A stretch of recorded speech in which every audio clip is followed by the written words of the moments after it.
wuce san naira ba.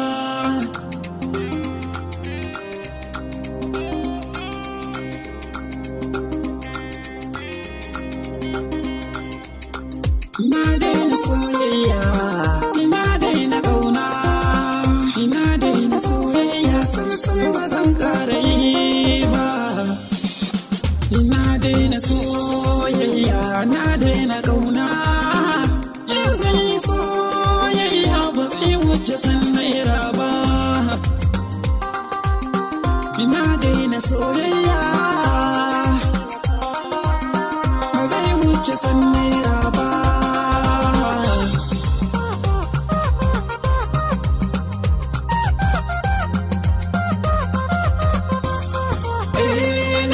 Kisanta a raina ta zamanto abin dubana, dukkan tunani na ita za ta share hawayen idona.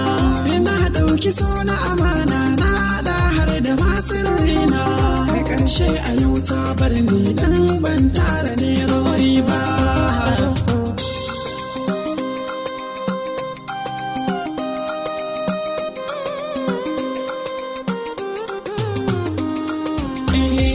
Sayo littafi kaina tana ta buɗe shafi, har ta buɗe asusu kullum da ni take lissafi.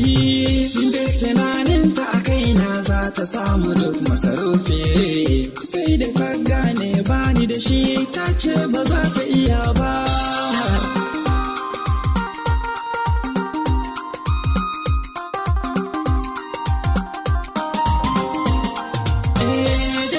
Soyayya ba zai tsallake ƙarya ba, in akan soyayya ba zan ƙara yin kuka ba.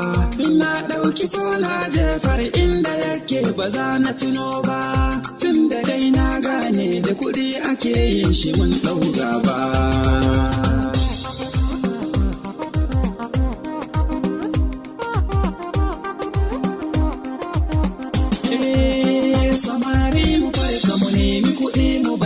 Dukan ƙauna idan dai da naira ko a gida da kai za a tattauna, kuɗin ka su zama